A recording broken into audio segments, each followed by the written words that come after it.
देश में जितने भी ब्राह्मण होंगे ना, और वो अगर उनके अंदर इंसानियत और होगी ही, वो सब इस बात से बहुत दुखी होंगे कि ये ब्राह्मण हो, कोई भी जाति के हो, कोई भी धर्म हो, अगर उसके लोगों के अंदर इंसानियत है, मैं मानती हूँ, और वो इंसान कोई नहीं, अपने बच्चों को अगर इतना ही संस्कार है, क्या वो संस्कार अपने घरों में देंगे अपने बच्चों को? तो कोई नहीं देगा ऐसा। तो यही तो ये देश कर रहा है, और ये खतरनाक राजनीति है। बलात्कारी होता है, उसका कोई धर्म नहीं होता, उसने इंसानियत को वो त्याग चुका है, वो एक हैवान है। हैवान को किसी धर्म और जाति से जोड़कर नहीं देखा जाना चाहिए। यही तो मुद्दा बनाया गया है इसीलिए। और मुझे देश के हर संवेदनशील व्यक्ति, महिला और हर उस तबके से कहना है कि ये कौन सी राजनीति को आप मान रहे हैं। ये उसको मुसलमान होने से ये अपने पैर पे कुल्हाड़ी मारना है। जर्मनी में यही हुआ था, यहूदियों को पहले टारगेट किया गया था और फिर पूरा देश टारगेट हुआ था।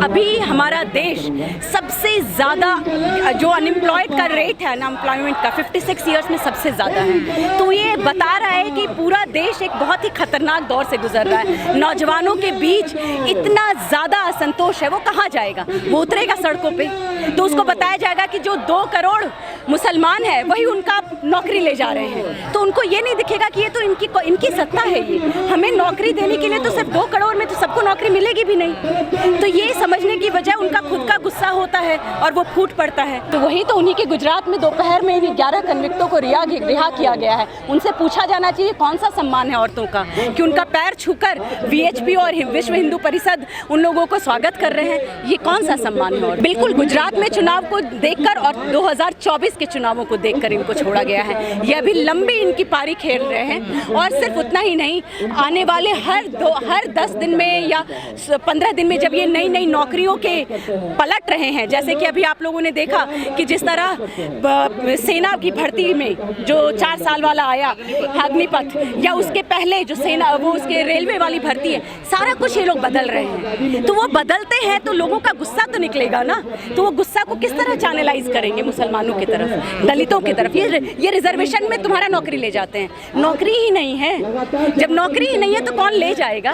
तो ये समझना हमें। अच्छा, ये कानून का पालन, इसकी भी चीज़ों को समझिए। जो पहली चीज़ हुई, इन लोगों ने बोला अमृत महोत्सव पे जो MHRD का निर्देशन आया था हर राज्य को कि रिमिशन दिया जाएगा, माफ़ी दी जाएगी, और उसमें 14 ऐसे अपराधों का लिस्ट गिनाया गया था जिनमें किसी को भी जमानत नहीं, रिहा नहीं किया जाना है। उसमें स्पष्ट तौर पर इंगित किया गया था कि जो इस तरह गैंगरेप करने वाले या रेप करने वाले, मर्डर करने वाले, इन लोगों को रिहा नहीं किया जाएगा।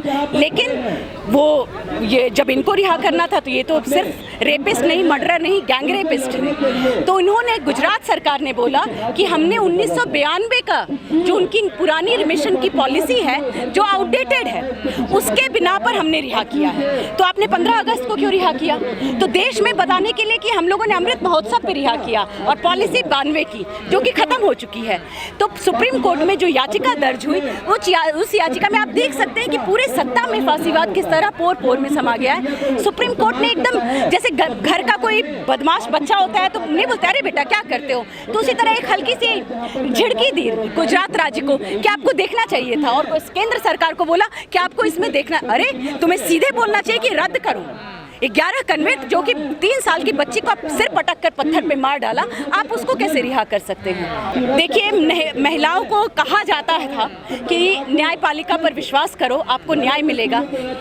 वैसे भी पहले कोई न्याय नहीं मिला है, कभी यहाँ FIR तक होता नहीं था। औरतों को जब जाती है वो FIR कराने के लिए, तो सबसे पहले पुलिस वाला वो बोलता है, उसी के चरित्र पर शक करता है। तो आप ऐसे देश में आप क्या उम्मीद कर सकते हैं? लेकिन इसके बाद जो 15 अगस्त को हुआ है, मुझे नहीं लगता है कि किसी भी औरत को, ना केवल न्यायपालिका, पूरी व्यवस्था पे कोई भरोसा रहे। हाँ बिल्कुल, कहीं पूरे, ये मैं सिर्फ गुजरात की बात नहीं कह रही हूँ, मैं पूरे देश, क्योंकि प्रधानमंत्री तो सिर्फ गुजरात के नहीं है ना, प्रधानमंत्री तो देश के हैं। तो जो देश का प्रधानमंत्री बैठकर चुप्पी साधे हुए है, तो वो तो पूरे देश के बलात्कारियों को संदेश दे रहा है ना। तो हम सिर्फ गुजरात की बात नहीं कर रहे हैं, पूरे देश की बात कर रहे हैं। लेकिन कुछ लोग कह रहे हैं कि करीब 15 साल उन्होंने सजा काट लिए, काफी है नहीं तो उम्र कैद क्या इतने ही साल की होती है? उनका अच्छा था ना चाल चलन जेल में, कौन बताएगा? और आप ये अच्छा था चाल चलन, इसके लिए कौन सी कमेटी बैठी थी? कमेटी, और ये किस जो रिमिशन की पॉलिसी थी 1992 की, वो तो रद्द हो चुकी थी। और उसमें जो लिस्ट आई है उसमें लिखा हुआ है स्पष्ट तौर पर, ये हम नहीं कह रहे, उन्हीं ने कहा है कि रेपिस्टों को और जो कि गैंग रेप किया उन लोगों को रिहा नहीं किया जाएगा। जब खुद ये बोल रहे हैं तो आप किस चाल चलन की बात कर रहे हैं? किस चाल चलन की बात की जा रही है? यहाँ तो स्पष्ट बोला गया है कि इन लोगों को रिहा नहीं करना है, तो क्यों रिहा किया? चाहे कितना भी चाल चलन हो, 3 साल की बच्ची को मारने वाले लोग, कौन सा यहाँ पे हम संदेश देना चाहते हैं कि इकट्ठे 11 लोगों को, सबके सब 11 का चाल चलन बहुत अच्छा, हम ये सवाल ही नहीं करना चाहिए कि चाल चलन अच्छा था या नहीं था। ये गैंग रेप किया हुआ था इन लोगों ने। लेकिन मैडम हमारे देश में पहले ही बहुत सारे जनसंहार हुए हैं, चाहे रणवीर सेना का मामला हो बिहार का, चाहे दुलीना कांड हो, चाहे मिर्चपुर कांड हो, उन पर लोग इकट्ठे क्यों नहीं हुए? जो दलित मामले हैं बहुत सारे। आप कैसे कह सकते हैं कि उन पर इकट्ठे नहीं हुए? मुझे जहाँ तक याद है उन पर भी हर जगह प्रतिरोध हुआ और हर जगह आप अखबारों में पढ़िए, देखकर न्याय मांगा जाता है देश में।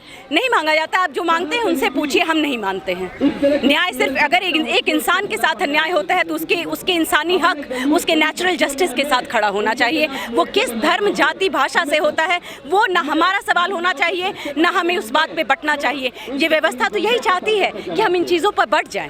इंद्र मेघवाल के बारे में भी तो लोग सड़कों पर उतरे हैं और यही तो सवाल है कि इंद्र मेघवाल को उसके बारे में भी तो प्रधानमंत्री ने कुछ नहीं बोला। तो ये तो बांट रहे हैं, ये आप सही बोल रहे हैं। वही मैं भी तो बोल रही हूँ कि मुसलमान औरत है बिल्किस बानो तो इसलिए सड़कों पर उतर, औरतें बहुत जिस संख्या में होना चाहिए नहीं है, क्योंकि इनकी राजनीति सफल हो रही है। ये फासीवाद की राजनीति देश में ये लोग सफल कर रहे हैं कि लोगों को बांट रहे हैं और हम बट रहे हैं। सवाल हमें अपने आप से करना चाहिए। महिलाएं फटी जींस को लेकर आंदोलन कर लेती हैं, लेकिन महिला के लिए नहीं आ रही आगे। ऐसा कैसे बोलेंगे? मैं महिला हूँ और मैं हूँ सड़क पर। आप ऐसे नहीं, महिला नहीं है, नहीं, सब 2-4 लोग नहीं, जो बड़ी प्रोग्रेसिव महिलाएं जो देखिए प्रोग्रेसिव महिला भी आती है, ऐसा नहीं है। पर मैं बार बार यही कहूँगी कि यहाँ देश को ये लोगों ने बांट दिया है। और दूसरी एक बात निश्चित ही है कि जब मजदूर तबके से कोई औरत होती है तो उसके हक के लिए निश्चित ही ये बड़े बड़े घरों में जो वाकई उनकी, हाँ, जो सो कॉल्ड फेमिनिस्ट जो अपने हकों के लिए, उनको ये मजदूर औरतें नज़र नहीं आती हैं। और मजदूर औरतों के साथ होने वाला अन्याय वो नहीं है, तो लेकिन फिर भी हक के लिए जब अगर उतर रहे हैं, अपराध है और उसके लिए हर किसी को आवाज़ उठाना चाहिए।